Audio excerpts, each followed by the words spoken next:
Welcome to Lake Arrowhead.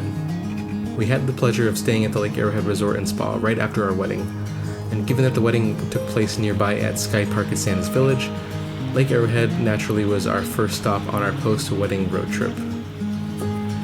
It was an idyllic place to unwind and reset after an eventful weekend, with the resort being lakefront, with private beach access, a spa, and all the necessary amenities for a mountain retreat, wedding or not.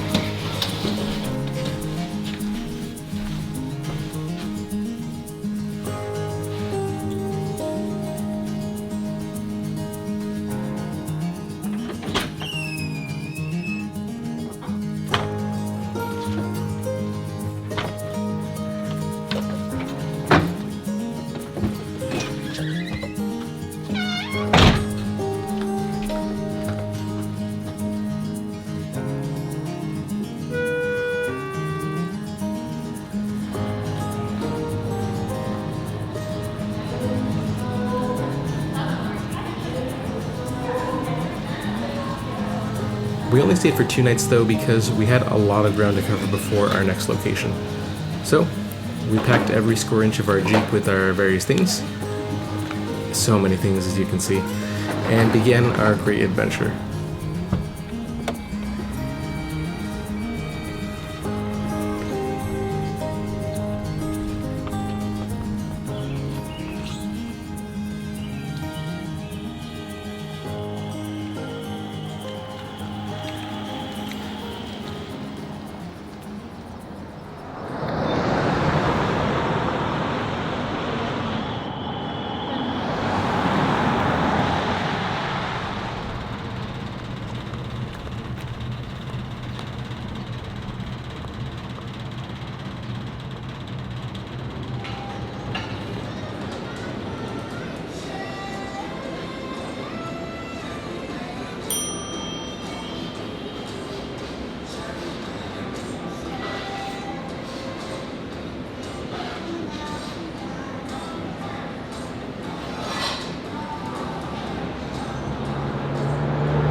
Of course, no road trip would be complete without amazing views, and Lake Arrowhead had no shortage of those on our way down the mountain. It only gets better from here.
For years, I've dreamt of driving up Highway 1 into Oregon because the coastline is truly indescribable, especially California's Central Coast.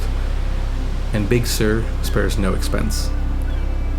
With breathtaking views, dramatic cliffs, and the most surreal sunsets, you feel as though you've been placed into a literal California postcard. Now, Melody hadn't gotten to experience the Central Coast before, And given that we're both Disney fans and the Grand Californian Resort at Disneyland was inspired by the region, it was a definite must for our itinerary. Unfortunately, Highway 1 between Cambria and Big Sur has had multiple indefinite closures over the years, so we had to drive into Monterey first before coming down the coast as opposed to upward from the south. Either way, we were welcomed with amazing views on our way in, and they only got better as we neared our destination.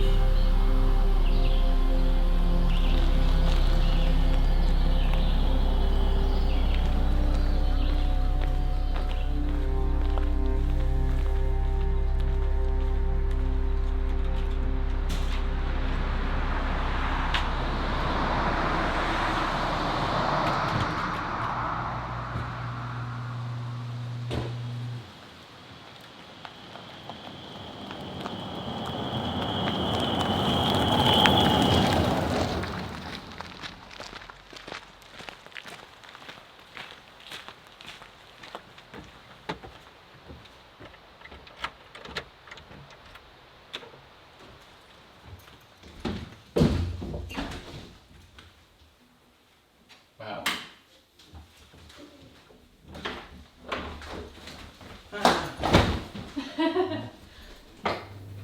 We were greeted with a welcome note from the resort and a complimentary bottle of wine, which paired quite wonderfully with our Thanksgiving leftovers from our wedding. Now, I don't partake in wine, so I indulged in pressed apple cider from Oak Glen while we ate dinner by the fire.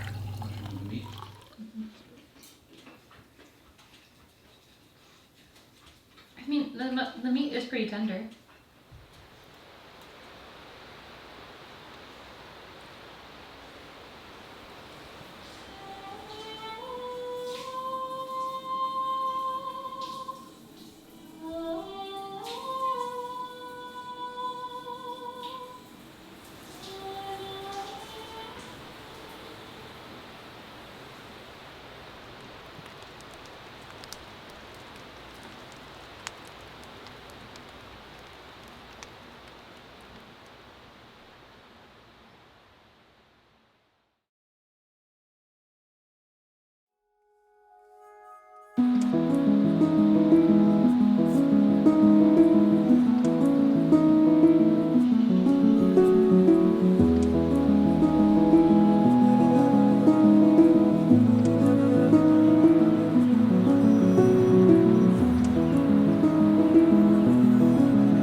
I thought you didn't want any.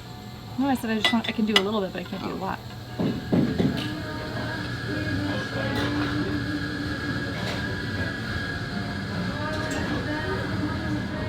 So loud.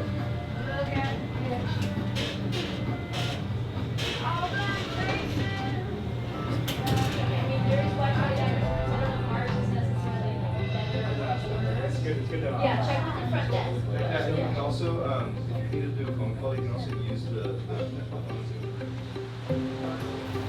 While in Big Sur, we stayed at a resort called Glen Oaks Big Sur. It's located right off Highway 1, as most places in Big Sur are. While many words come to mind when I think of our stay at Glen Oaks, the best word I could describe it with is magical.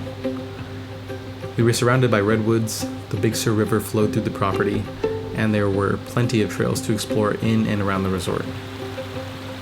Now, guests actually get complimentary homemade donuts at their restaurant in the mornings, but you have to be willing to hike a little in order to get there and back for your donuts.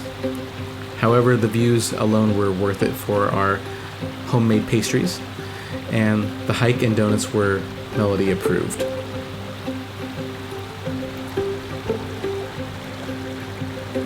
A little fun fact, we almost had our wedding at Glen Oaks Big Sur instead of Santa's Village, but because of its isolated locations, it wouldn't have been as feasible for our guests. Not to mention, we didn't even know the road was closed at that point. So, it all worked out in the end.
Venturing outside of the Glen Oaks property, you'll find no shortage of trails in the area. Depending on your preference and schedule, you can find adventure on a Redwood Grove Trail, waterfall trek, beach walk, river crossing, or cliffside excursion. Some require parking fees while others have roadside lots.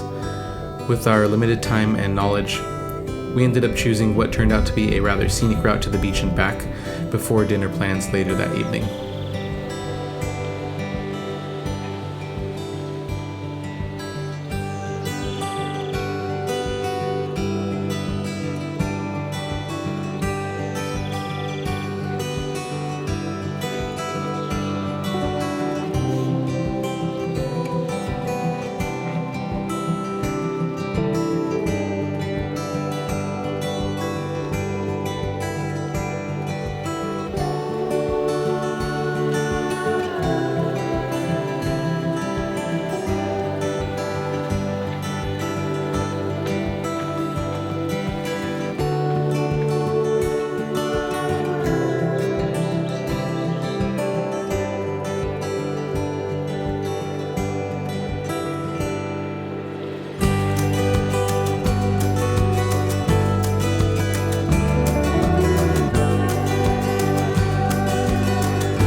When it comes to dining in Big Sur, your options are admittedly few and far between.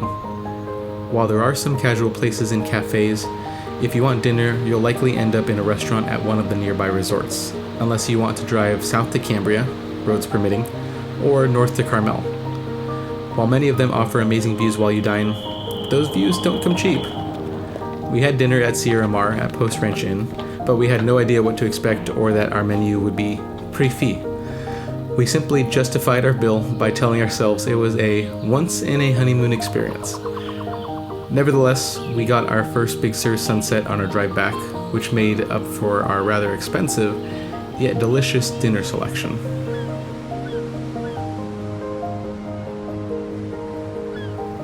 Fortunately, everything in Big Sur is close in proximity and very drivable, so we didn't need to travel far. And by the time we got back to Glen Oaks, we were ready to take advantage of the complimentary firewood, s'mores kit, and outdoor soaking tub under the night sky.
The weather on the Central Coast can be unpredictable, to say the least. Many times I've driven through only for the skies to be covered with fog.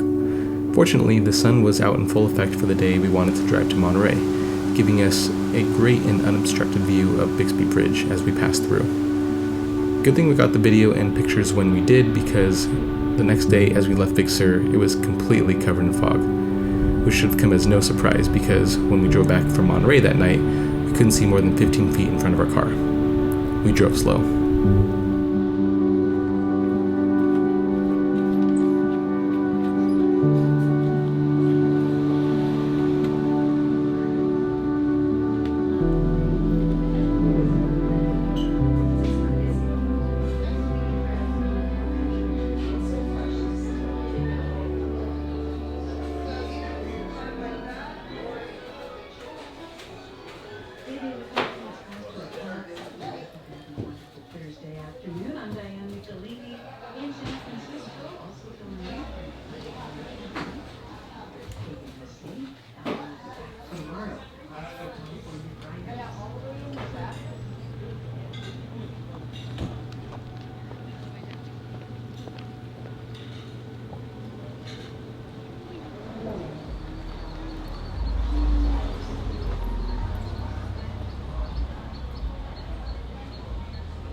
Cannery Row is as synonymous with clam chowder as Nashville is with country music.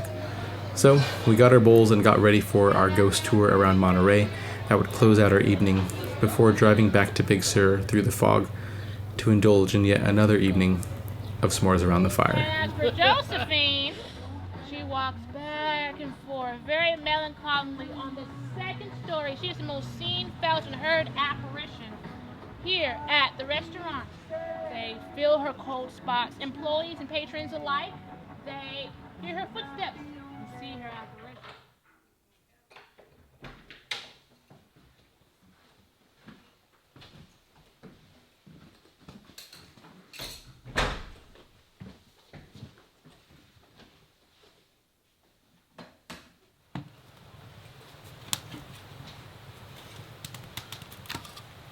This should be good.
Given it was our last day on the Central Coast, we wanted to take a morning drive to a cafe I had known about.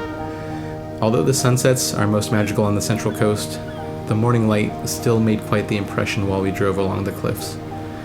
The region is known for blue jays, and they've become quite comfortable with humans, so they have no problem helping themselves to your goodies if you're not around. They're particularly fond of cinnamon buns.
Fill my heart with song and let me.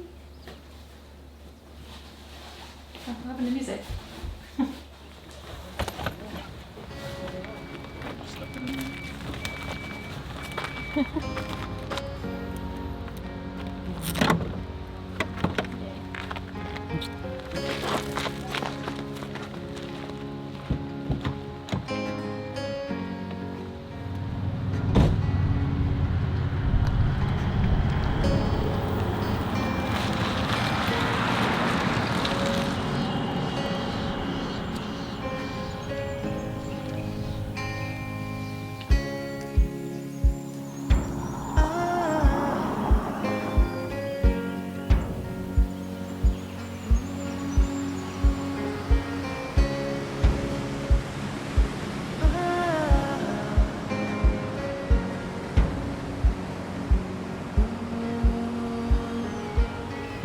As quickly as when we arrived, our time in Big Sur was done. But before we could get to our next location, we needed to make a stop in Monterey once more to visit the aquarium, which we ran out of time for the previous afternoon. And while I had been there before, it was Melody's first time visiting, and I was able to enjoy it all over again.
Ah.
Three Rivers was an unexpected discovery while I looked for places to visit on our trip. It's a very small town, considered the gateway to Sequoia and Kings Canyon National Parks. We had the pleasure of staying at a rental right on the river, so we had private access anytime we wanted to ice-cold mountain water. Since we arrived after midnight the night before, we took our first day to mainly look around and cool off in the water because it was about 97 degrees out. Most of the town is located off the main road that runs through the center, and during the summer months, you'll definitely notice your fair share of tourists as they flock to the parks.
Three Rivers gets its name from the north, middle, and south forks of the Sequoia River that flow down from the mountains and join just outside of the town. After dinner, we took a drive to catch the sunset where the river flows out into Lake Sequoia at the end of town, which greets all of the incoming travelers. Although there are mountains that surround Three Rivers, the sunset was still phenomenal as it peeked through the clouds off in the distance. And once nightfall came, the stars came into clear view while we sat around a campfire, one of our shared favorite pastimes.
Sequoia National Park was pretty amazing. We were looking for things to do around Three Rivers and saw that the park was just a few minutes away from where we were staying. We got up early to beat the crowds and explore, which definitely paid off because by the time we left, the line to enter the park was about as long as a Disneyland ride. We had a rough idea of some of the things we wanted to see, like General Sherman and Tunnel Log, but between the heat and how long it was going to take to hike all the different places, we knew we wouldn't be able to make it in one go, especially since we wanted to do rafting later that afternoon.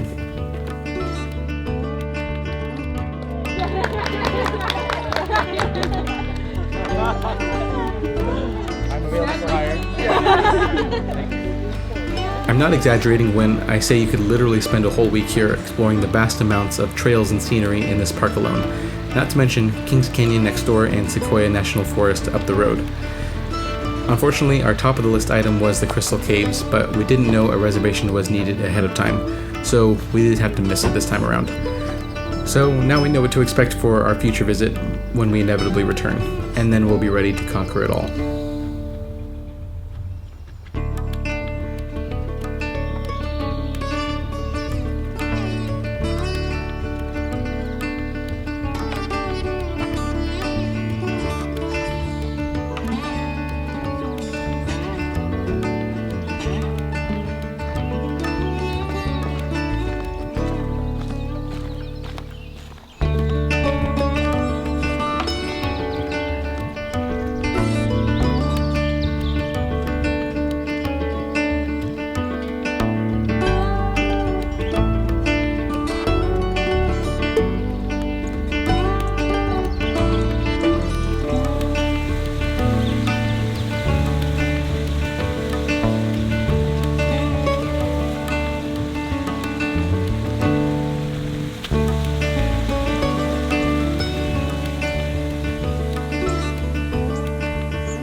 For some, the honeymoon is a getaway, far away from the norm where you can get lost in the spas, the all-inclusive packages, and the experience. And while we considered it for a moment, it really didn't feel like us. While there will definitely be a time and place for a trip like that in the future, we both fell in love with the idea of adventure for our first outing. In the spirit of Paradise Falls, we put a location on our map to see where the road would lead us, and what we'd find along the way, all while doing it at our own pace. It really encouraged a spirit of spontaneous exploration we couldn't have gotten from a cruise or something similar, and every surprise was welcome. For now, we look behind us, to the places once traveled, and look forward to the road in front that continues to unravel. This life is fleeting, a wisp, moments gone in the wind. Just know the only thing that matters is how you lived it in the end.